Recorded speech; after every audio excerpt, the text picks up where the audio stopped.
ఉద్దేశం మంచిదే, కానీ దాన్ని అమలు చేయించేందుకు చూపించిన అత్యుత్సాహం అనుమానాలకు, అపార్థాలకు దారితీస్తుంది. తాజాగా సంచార్ సౌదీ యాప్ విషయంలోనూ ఇదే జరుగుతుంది. ప్రతి ఫోన్లో సంచార్ సౌదీ యాప్ తప్పనిసరి చేయాలని కేంద్ర ప్రభుత్వం తీసుకున్న నిర్ణయం దుమారం రేపింది. ఇది ప్రజల వ్యక్తిగత భద్రతకు ముప్పు కలిగిస్తుందని విపక్షాలు విరుచుకుపడ్డాయి. అయితే ఈ యాప్ వాడకం తప్పనిసరేం కాదని, మొబైల్ యూజర్లు ఇష్టమని కేంద్ర ప్రభుత్వం స్పష్టం చేయక తప్పలేదు. ఇంతకీ ఏంటా సంచార్ సౌదీ యాప్? దీని ఉపయోగాలేంటి? ఎందుకు ఇంతలా ఆందోళనలు? Watch the story. సాంకేతిక పరిజ్ఞానం మనకు ఎంతగా ఉపయోగపడుతుందో దుర్వినియోగం అయితే అంతే నష్టం కలిగిస్తుంది. ఇప్పుడు తాజాగా వచ్చిన వివాదం కూడా ఇలాంటి ఆందోళనలకు కారణమవుతోంది. మన దేశంలో రోజురోజుకు పెరుగుతోన్న సైబర్ మోసాలను అరికట్టేందుకు కేంద్ర ప్రభుత్వం ఇప్పటికే ఎన్నో నిర్ణయాలు తీసుకుంది. తాజాగా సైబర్ సెక్యూరిటీని మరింత బలోపేతం కోసం సరికొత్త నిర్ణయం తీసుకుంది. ఇందులో భాగంగా తీసుకొచ్చిందే సంచార్ సాథీ యాప్. కొత్తగా విక్రయించే అన్ని స్మార్ట్ ఫోన్లలో సంచార్ సాథీ యాప్ను తప్పనిసరిగా ఇన్స్టాల్ చేయాలని టెలికాం మంత్రిత్వ శాఖ అన్ని మొబైల్ ఫోన్ల తయారీ సంస్థలకు ఆదేశాలు జారీ చేసింది. ఇందుకోసం 90 రోజులు గడువు విధించింది. ఆ తర్వాత నుంచి తయారయ్యే ఫోన్లలో తప్పనిసరిగా సంచార్ సాథీ ఫ్రీ ఇన్స్టాల్ చేయాల్సిందేనని ఆదేశాల్లో పేర్కొంది. దీని ప్రకారం మొబైల్ ఫోన్లో సంచార్ సాథీ యాప్ చూడగానే కనిపించేలా ఉపయోగించుకునే విధంగా ఉండాలి. దాన్ని డిజేబుల్ చేయకూడదు, పరిమితుల్లాంటివేవీ ఉండకూడదు. ఇంతకీ ఈ సంచార్ సాథీ యాప్ ఏంటి, అది ఎలా పనిచేస్తుంది తెలుసుకుందామా? కేంద్ర ప్రభుత్వం ఈ ఏడాది జనవరిలో సంచార్ సాథీ యాప్ను కేంద్రం విడుదల చేసింది. ఇది ఆండ్రాయిడ్, ఐఓఎస్ ప్లాట్ఫామ్లలో అందుబాటులో ఉంది. హిందీ, తెలుగుతో పాటు 21 ఇతర ప్రాంతీయ భాషల్లో ఈ యాప్ అందుబాటులో ఉంది. ఇది దేశవ్యాప్తంగా దాదాపు అన్ని మొబైల్ కంపెనీల కస్టమర్లకు అందుబాటులో ఉంది. మొబైల్ వినియోగదారుల భద్రత, మోసాలు అరికట్టడం కోసం తీసుకొచ్చిన సంచార్ సాథీ యాప్లో అనేక అధునాతన ఫీచర్లు ఉన్నాయి. ఈ యాప్ను మొబైల్ ఫోన్లలో ఇన్స్టాల్ అయిన తర్వాత ఫోన్ IMEI నంబరు కేంద్రీకృత డేటాబేస్ CEIRతో అనుసంధానమవుతుంది. చట్టబద్ధంగా తీసుకున్న ప్రతి మొబైల్ వివరాలు CEIRతో రికార్డ్ అయి ఉంటాయి. దీంతో ఫోన్ పోయినా, దొంగతనానికి గురైనా ఈ యాప్ ద్వారా బ్లాక్ చేసేలా ఫిర్యాదు చేసుకోవచ్చు. ఆ తర్వాత సంబంధిత మొబైల్ IMEI ఎక్కడా పనిచేయకుండా అన్ని నెట్వర్క్లను CEIR అలర్ట్ చేస్తుంది. దాంతో సిమ్ మార్చినా ఫోన్తో ఉపయోగం లేకుండా పోతుంది. స్మార్ట్ ఫోన్లు ఇప్పుడు వాలెట్, వర్క్ స్టేషన్, వ్యక్తిగత అసిస్టెంట్లలా మారాయి. బ్యాంకింగ్, ఆరోగ్య సమాచారం, వ్యక్తిగత ఫోటోలు ఇవన్నీ ఒకే పరికరంలో ఉండడం వల్ల సైబర్ దాడులు మరింత ప్రమాదకరంగా మారాయి. ఒకవేళ మీకు అనుమానిత కాల్స్ లేదా మెసేజ్లు వచ్చినప్పుడు కాల్ లాగ్ నుంచే నేరుగా ఫిర్యాదు చేసుకోవచ్చు. అంతేకాదు, మీ పేరు మీద ఎన్ని మొబైల్ కనెక్షన్లు ఉన్నాయో తెలుసుకోవచ్చు. మీ పేరు మీద అనధికారికంగా ఏవైనా నంబర్లు ఉంటే ఫిర్యాదు చేసే అవకాశం ఉంది. మొబైల్ చోరీకి గురైన, పొరపాటున పారేసుకున్న బ్లాక్ చేసే సదుపాయం ఇందులో ఉంది.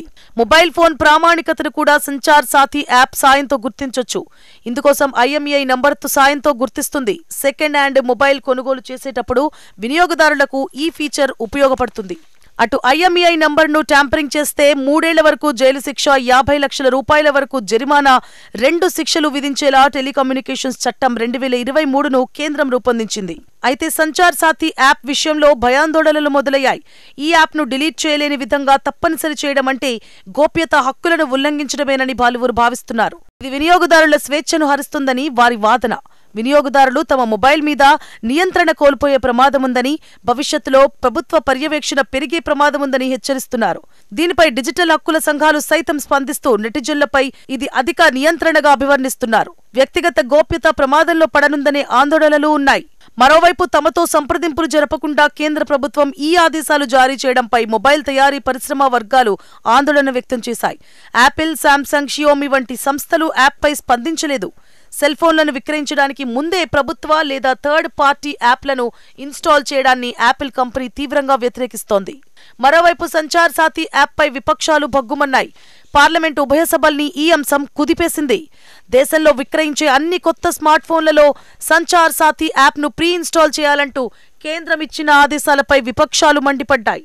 ఇది పౌరుల గోప్యతకు భంగం కలిగించడమేనని తీవ్ర అభ్యంతరం వ్యక్తం చేస్తున్నాయి. ఈ నిర్ణయాన్ని వెనక్కి తీసుకోవాలని కాంగ్రెస్ సహా విపక్షాలు డిమాండ్ చేస్తున్నాయి. ఫోన్లలో ఈ యాప్ ఉండడం వల్ల అది ఫోన్ ట్యాపింగ్ కు కూడా సహాయపడే అవకాశం ఉందని నేతలు ఆందోళన వ్యక్తం చేస్తున్నారు. ముఖ్యంగా కాంగ్రెస్, శివసేన, UBT, TMC దీన్ని తీవ్రంగా విమర్శిస్తూ ఇది ప్రజల ప్రైవసీ ఉల్లంఘనే అంటూ సభా కార్యక్రమాలకు అడ్డు తగిలాయి. దీంతో సభలో తీవ్ర గందరగోళం ఏర్పడింది. సంచార్ సాథీ యాప్ ఫోన్ యూజర్ల కదలికల్ని, మెసేజెస్, కాల్స్ మానిటర్ చేస్తుందని ప్రతిపక్షాలు ఆరోపిస్తున్నాయి. కాంగ్రెస్ నేత కేసీ వేణుగోపాల్ దీనిని ఇదొక డిస్టోపియన్ టూల్ అని, ఇది ప్రతి భారతీయుడిని మానిటర్ చేయడమే కాకుండా వారి ఆర్థిక హక్కులపై దాడిగా అభివర్ణించారు. లోక్సభలో కాంగ్రెస్ ఎంపీ రేణుకా చౌదరి దీనిపై వాయిదా తీర్మానం దాఖలు చేశారు. దీని అమలు రాజ్యాంగ విరుద్ధమని విమర్శించారు.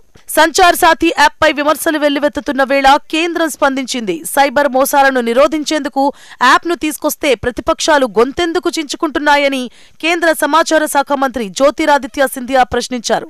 సైబర్ ఫ్రాడ్ నిరోధించేందుకే ఈ యాప్ రూపకల్పన జరిగిందని, అది 100కు 100% సురక్షితమైనదని ప్రకటన చేశారు. అది పూర్తిగా సురక్షితం, ఎలాంటి అనుమానాలు అక్కర్లేదు. అయితే ఇది అన్నింటిలాంటి యాపే, ఖచ్చితం ఏం కాదు.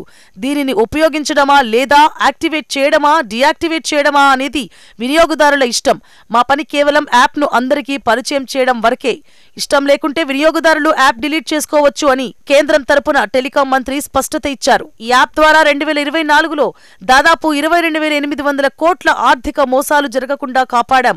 ఇప్పటి వరకు సంచార్ పోర్టల్లో సుమారు 20 కోట్ల డౌన్లోడ్లు జరిగాయి. అదే యాప్లో దాదాపు 1.5 కోటి డౌన్లోడ్లు నమోదయ్యాయి అని తెలిపారు. ఈ సంచార్ సాథీ యాప్ ను కేంద్ర ప్రభుత్వం ఈ ఏడాది జనవరిలోనే ప్రారంభిస్తే ఆగస్టు 2025 నాటికి 50 లక్షలకు మందికి పైగా డౌన్లోడ్ చేసుకున్నట్లు ప్రభుత్వ గణాంకాలు చెబుతున్నాయి. అప్పటి నుంచి ఈ సంచార్ సాథీ యాప్ ద్వారా 37 లక్షలకు పైగా దొంగిలించబడిన లేదా పోగొట్టుకున్న మొబైల్ ఫోన్లను బ్లాక్ చేశారు. ఈ యాప్ ఇప్పటికే పోగొట్టుకున్న 7 లక్షలకు పైగా ఫోన్లను రికవరీ చేయడంలో సహాయపడింది. ఇక ఫోన్లలో ఈ యాప్ ఉండడం వల్ల దొంగిలించబడిన మొబైల్ ఫోన్లను కేంద్రం రిజిస్ట్రీ ద్వారా బ్లాక్ చేయవచ్చు.